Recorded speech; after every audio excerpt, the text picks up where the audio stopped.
menyebutkan tentang keutamaan atau sebagian dari keutamaan di bulan Ramadan ini. Hadis yang diriwayatkan oleh Imam An-Nasa'i dan Imam Ahmad ibn Hanbal dalam kitab hadis mereka dari Abu Hurairah radhiyallahu anhu, dari sahabat Abu Hurairah radhiyallahu anhu, Rasulullah sallallahu alaihi wasallam bersabda, "Atakum Ramadan." Datang kepada kalian bulan Ramadan. Akan datang kepada kalian bulan Ramadan. Syahrun mubarak. Syahrun, bulan yang penuh dengan barakah. Faradallahu azza wa jal siyamahu. Allah mewajibkan pada bulan tersebut berpuasa. Tuftahu fihi abwabus sama. Pada bulan itu dibuka pintu-pintu langit. Wa tughlaqu fihi abwabul jahim. Dan ditutup pada bulan itu pintu-pintu neraka. Wa tughallu fihi maradatus syayatin. Dan setan-setan dibelenggu pada bulan tersebut. Walillahi fihi lailatun khairun min alfi syahr. Demi Allah, pada bulan itu ada satu malam yang lebih baik daripada 1000 bulan. Man khurima fihi faqad khurim. Man khurima khairaha faqad khurim.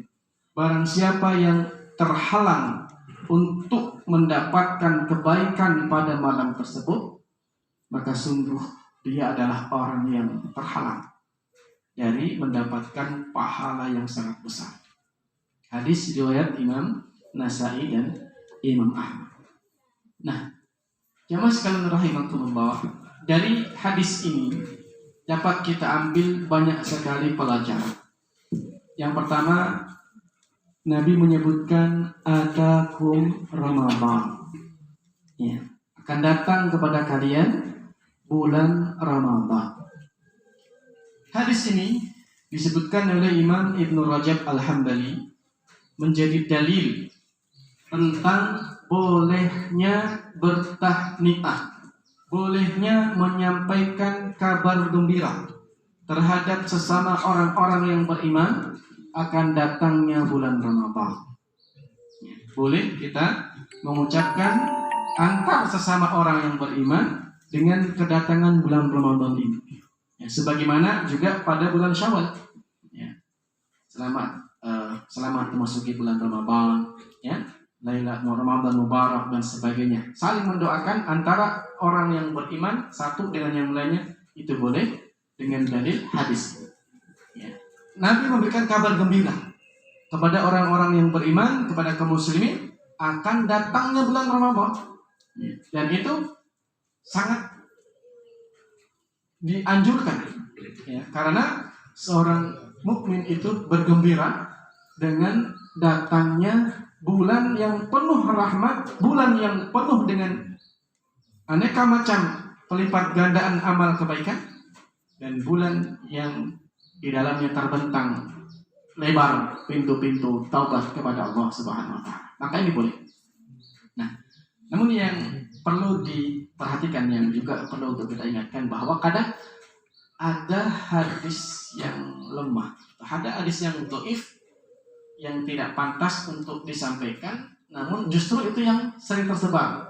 Ya, di hampir setiap tahun itu tersebar di grup WA, ya, di medsos-medsos yang lain. Ya, yaitu ungkapan yang menyebutkan man fariha bi qudumi Ramadan. Barang siapa yang bergembira dengan datangnya Ramadan, ya, maka dakhalatul jannah, akan udkhilal jannah, akan dimasukkan ke dalam jannah. Itu sering tersebar itu.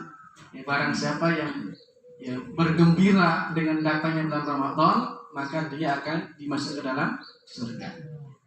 Yang perlu kita perhatikan, hadis ini hadisnya lemah. Ya, bahkan ada yang mengatakan munkar, tidak ada asalnya. Ya, hadis itu riwayat Imam Ibnu Khuzaimah, tapi itu bukan dari Rasulullah SAW. Tidak ada hadis seperti itu. Ya, tidak ada hadis seperti itu. Ya, yang ada dalam surah Yunus 58 Allah menyebutkan kul bi fadlillahi wa bi rahmatihi falyafrahu. Ya. Katakanlah dengan keutamaan dari Allah Subhanahu wa taala, dari rahmat Allah Subhanahu wa taala, falyafrahu, hendaklah mereka bergembira. Kita bergembira karena bulan Ramadan adalah bulan yang penuh dengan keberkahan, bulan yang penuh dengan pelipat gandaan amal kebaikan pahalanya, dan bulan dibentangkannya pintu-pintu ampunan oleh Allah Subhanahu wa taala. Nabi bersabda, "Atakumur Ramadan syahrun mubarak." Nabi menyebutkan bulan Ramadan sebagai bulan yang penuh berkah. Ya, bulan yang penuh berkah, barakah. Dan para ulama menjelaskan, barakah artinya thubutul khair wa numuwuhu. Thubutul khair wa numuwuhu. Berkah itu artinya tetapnya sebuah kebaikan dan kebaikan itu terus bertambah. Ya, kebaikan demi kebaikan terus bertambah, itu namanya barakah. Dan Nabi menyebutkan syahrul mubarak itu dari awal sampai akhir. Ya, dari awal sampai akhir, dari sejak malam pertama sampai malam terakhir, itu bulan Ramadan penuh dengan barakah.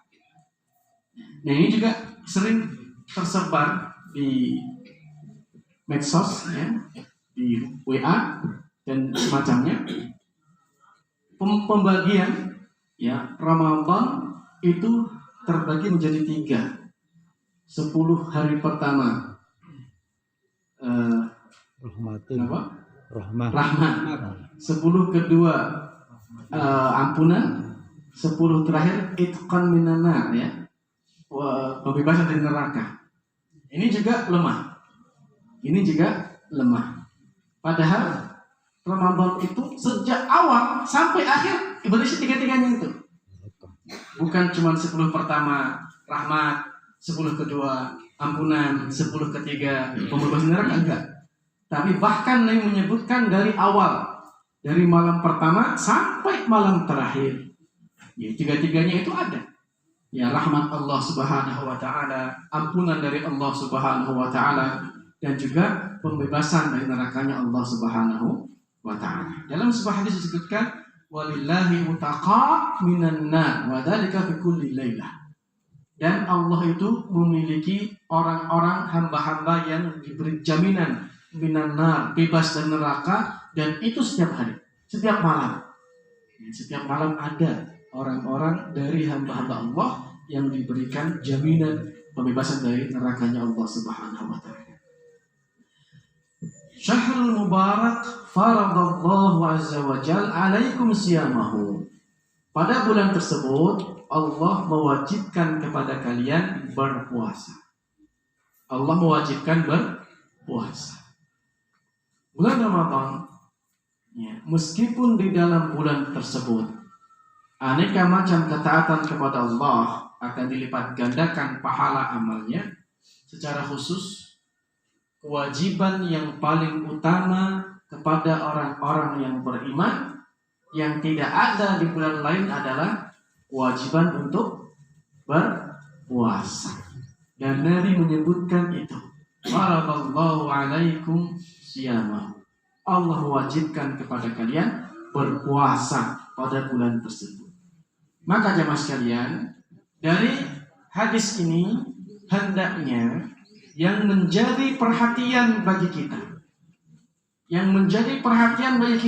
pada bulan Ramadan, dari berbagai macam ketaatan kepada Allah, dari berbagai macam aneka macam ibadah kepada Allah, yang perlu untuk kita perhatikan kualitasnya adalah puasa itu sendiri. Ya. Karena puasa yang wajib itu pada bulan Ramadan. Maka di antara ibadah yang layak untuk kita berikan perhatian khusus, kualitasnya adalah berpuasa. Maka jemaah sekalian, kita mempersiapkan diri kita dengan sebaik-baiknya untuk memperbaiki level kualitas puasa kita pada bulan Ramadan tersebut. Al-Imam Ibnu Qudamah Al-Maqdisi rahimahullah ta'ala, beliau mengklasifikasikan tingkatan orang yang berpuasa. Ya. Orang yang berpuasa itu terbagi ke dalam 3 tingkatan. Yang paling rendah adalah tingkatannya puasa orang awam, shaumul awam, yaitu orang yang berpuasa sekedar menggugurkan kewajiban, sekedar menahan, tidak makan, tidak minum, tidak berkumpul dengan antara pasangan suami istri dari terbitnya fajar sampai terbenamnya matahari. Ini kumpul sah. Ini puasanya sampun sah. Nah, tapi itu puasa yang paling rendah.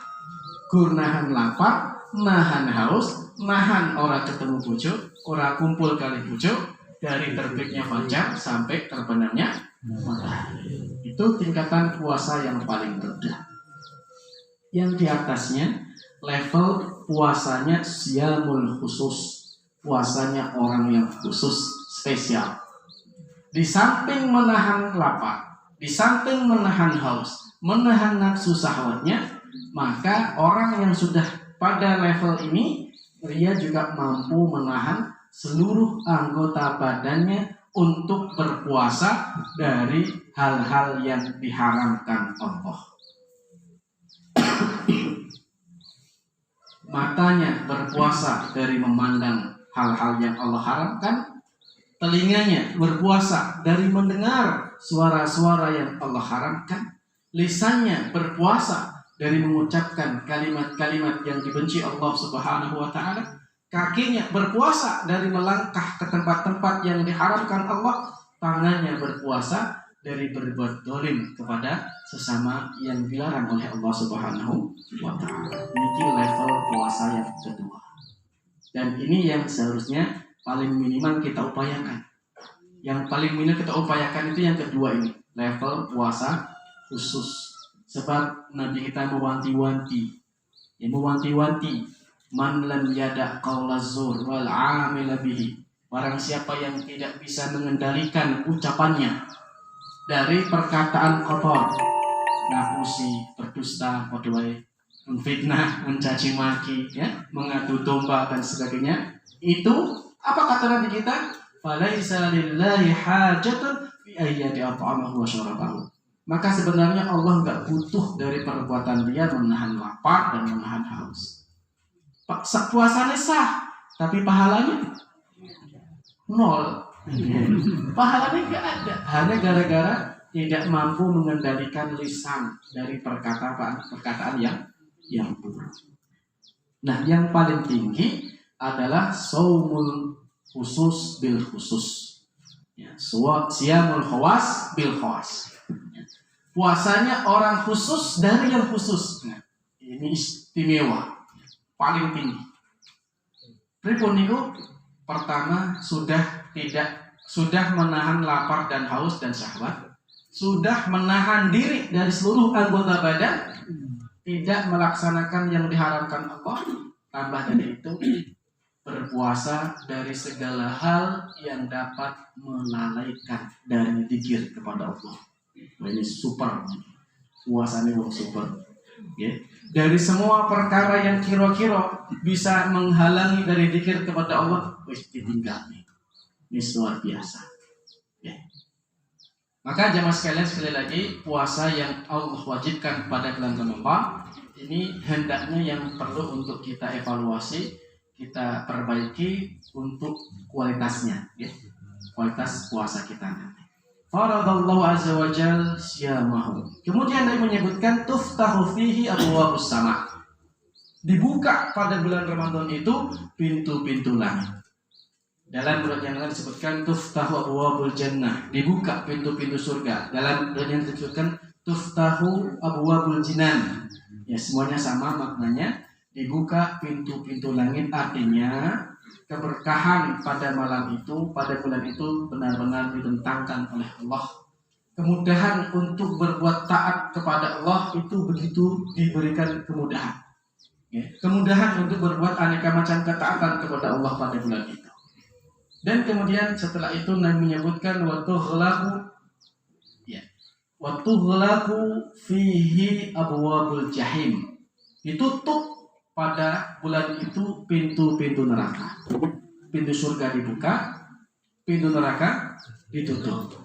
Ini sebagian ulama menyebutkan secara zahirnya. Memang pada bulan itu benar-benar dibuka pintu-pintu surga. Khusus ya. Ahlus sunnah meyakini, mengimani bahwa surga dan neraka itu sudah ada. Surga dan neraka sudah ada, tetapi ditutup. Ya, belum ada penghuninya. Belum ada penghuninya. Ya, dalam Al-Quran surat Az-Zumar itu disebutkan bahwa nanti di akhirat baru akan dibuka. Apa kata Allah? Wasiqal ladzina kafaru ila jahannama zumara hatta idza ja'uha futihat abwabuha. Begitu dengan surga. Allah menyebutkan wasiqal ladzina taqaw ila rabbihim ilal jannati zumara. Nanti bagi orang-orang yang kafir, yang kufur kepada Allah akan digiring ke neraka berbondong-bondong, berombongan-berombongan, baru dibuka neraka. Begitulah orang-orang yang taat bertakwa kepada Allah akan digiring ke surganya Allah Subhanahu wa taala, baru dibukalah surga. Ya, jadi Ahlus Sunnah mengimani bahwa surga sudah ada, neraka sudah ada, tapi saat ini belum ada penghuninya. Ya, belum ada penghuninya dan akan dibuka nanti di hari kiamat. Rasulullah sallallahu alaihi wasallam melanjutkan ya, wa tughallu fihi maradatus syayatin. Setan-setan dibelenggu pada bulan itu. Ya, setan-setan dibelenggu pada bulan itu. Ada beberapa riwayat yang menyebutkan wasul silatis syayatin, wasufidatis syayatin. Ya, ada beberapa redaksi hadis seperti itu. Maknanya sama, ya. Setan-setan dibelenggu, dirantai. Nah, hadis kita ini maradatus syayatin, artinya setan yang paling pengganggu. Setan kelas kakapnya. Setan kelas kakapnya itu dibelenggu. Ya makanya ada yang kadang bertanya, loh, kalau setan dibelenggu pada bulan Ramadan, kenapa maksiat masih ada? Kan nggak tahu kan? Ya. Setan dibelenggu, tapi kenapa maksiat masih ada? Apa hadisnya keliru?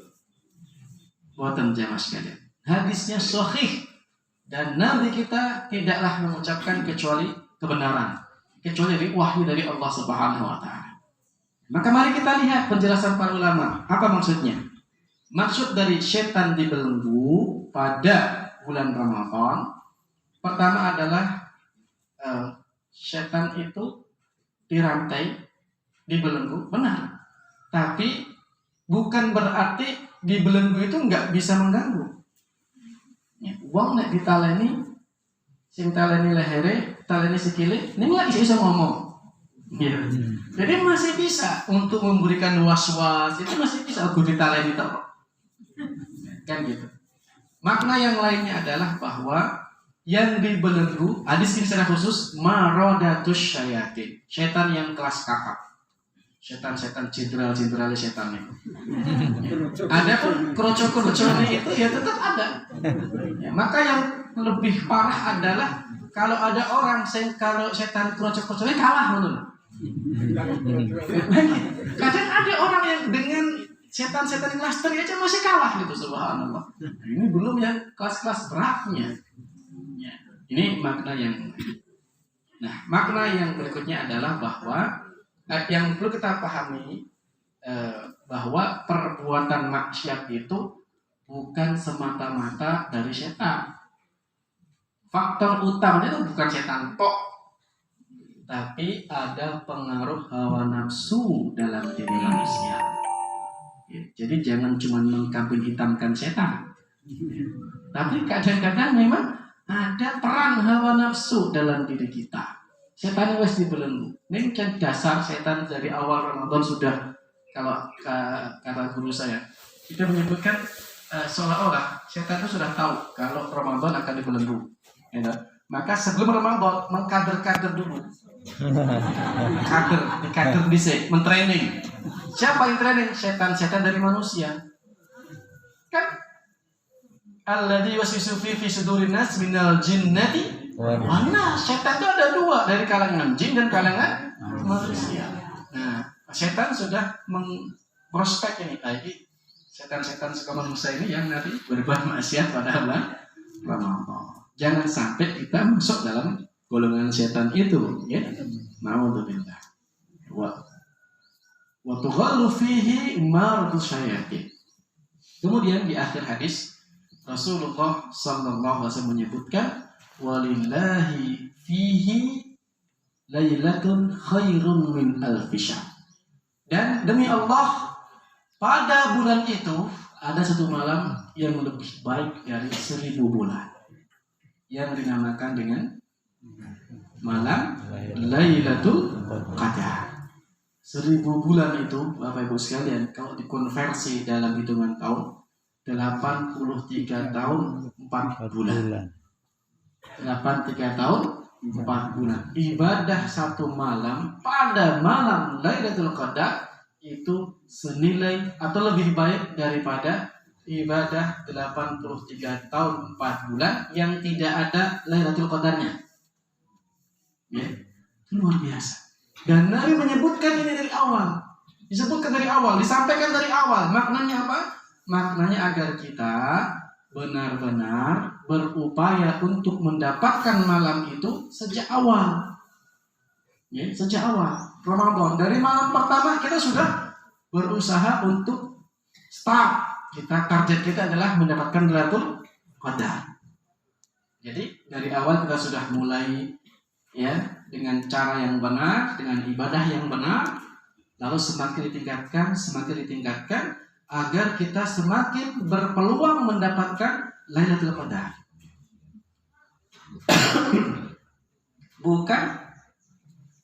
Bukan kemudian ada yang keliru.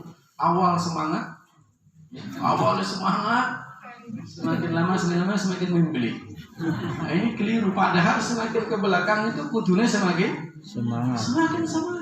Kalau dijelaskan oleh Imam Ibnu Jauzi, orang yang berRamadan itu diibaratkan seperti orang yang mengikuti balapan kuda. Ya, balapan kuda. Kalau kita lihat balapan kuda itu nonton TV napa tempundi, nek pun meh tekan finish, seorang joki yang bijak, joki yang pintar, nek pun harap finish, iki dipacu, biar cepat supaya dapat finish terbaik. Ini nek pun meh finish kan, bukan wah finishnya santai wae, santai. Kudune wis ketok finish, kudune semangat. Ini ibaratnya. Kata beliau jangan sampai kuda lebih pintar daripada kalian. Ramadan sudah mau habis, Lailatul Qadar di depan mata, malah tambah pelempem, tambah loyo. Kudune tambah semangat agar mendapatkan finish yang terbaik. Nah, Rasulullah sallallahu alaihi wasallam mewanti-wanti man khurima khairaha, barang siapa yang diharamkan kebaikan Lailatul Qadar faqad khurim, maka sungguh dia telah terhalang dari mendapatkan kesempatan pahala yang sangat besar dari Allah Subhanahu wa taala.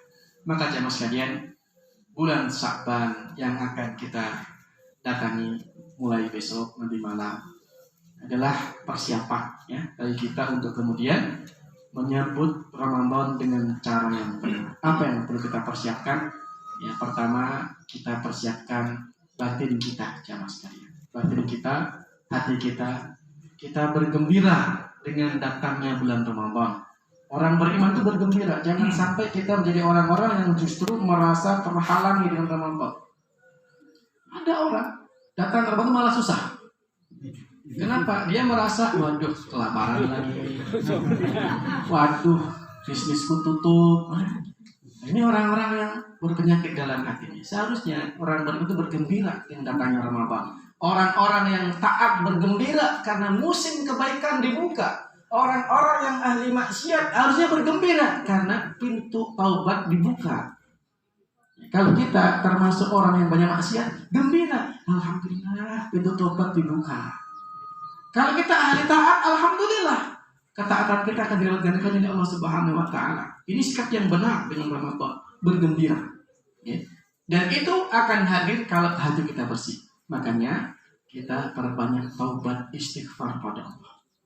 Yang kedua, kita persiapkan fisik, ya, fisik kita, kesehatan kita, jaga dengan baik. Jadi jaga kesehatan kita agar pas Ramadan nanti kita siap untuk beribadah kepada Allah Subhanahu wa taala. Yang ketiga, kita persiapkan ilmu. Khususnya ilmu yang berkaitan dengan hukum-hukum seputar Ramadan. Hukum-hukum berpuasa, syarat-syarat puasa, rukun-rukun puasa yang membatalkan puasa. Agar jangan sampai kita berpuasa wis batal ning ra rumong soleh batal. Kenapa? Karena nggak tahu. Oleh karena itu, belajar kembali hukum-hukum fikih Ramadan. Berikutnya yang perlu kita persiapkan adalah kita latihan aneka macam ketaatan kepada Allah. Buat catatan, buat planning. Ya, kita banyak ini. Ya, utamanya ya sholat-sholat sunnah dan puasa-puasa sunnah. Ya, puasa sunnah Sa'ban itu ibaratnya puasa sunnah qobliyah. Ini silakan ada sunat qobliyah dan sunat ta'diyah. Ramadan juga begitu. Ada puasa sunnah qobliyah itu Sa'ban. Dan ada sunnah ba'diyah 6 hari bulan Syawal kan gitu. Nah, ini untuk menyempurnakan apa yang kurang dari puasa wajib kita. Kemudian jamaah sekalian yang terakhir ya, yang perlu kita persiapkan adalah kita banyak doa. Ya, banyak doa kepada Allah Subhanahu wa taala agar Allah memberikan kesempatan kepada kita untuk bertemu kembali di bulan Ramadan 1442 Hijriah. Karena kita tidak tahu umur kita, tapi kita minta kepada Allah mudah-mudahan Allah masih memberikan kesempatan kepada kita untuk bisa memperbaiki kualitas Ramadan kita di tahun ini. Kalau tahun-tahun sebelumnya mungkin kita masih banyak kekurangan, masih banyak santai-santai, ya, masih banyak ya, dari seluruh Ramadan yang pernah kita lalui. Kita berniat mudah-mudahan Ramadan 1442 Hijriah ini adalah Ramadan terbaik yang mau kita persembahkan kepada Allah Subhanahu wa taala. Dan doa yang diajarkan para ulama adalah Allahumma barik lana fi Rajabin wa barik lana fi Sya'ban wa ballighna Ramadan. Ya Allah, berikanlah berkah pada kami di bulan Rajab, berikanlah berkah pada kami di bulan Sya'ban, dan sampaikan umur kami pada bulan Ramadan. Demikian, semoga ada manfaatnya, kurang dan lebihnya dimaafkan. Hadanallah wa iyyakum ajma'in. Akhir da'wana anil hamdulillahi rabbil alamin. Wassalamualaikum warahmatullahi wabarakatuh. Waalaikumsalam.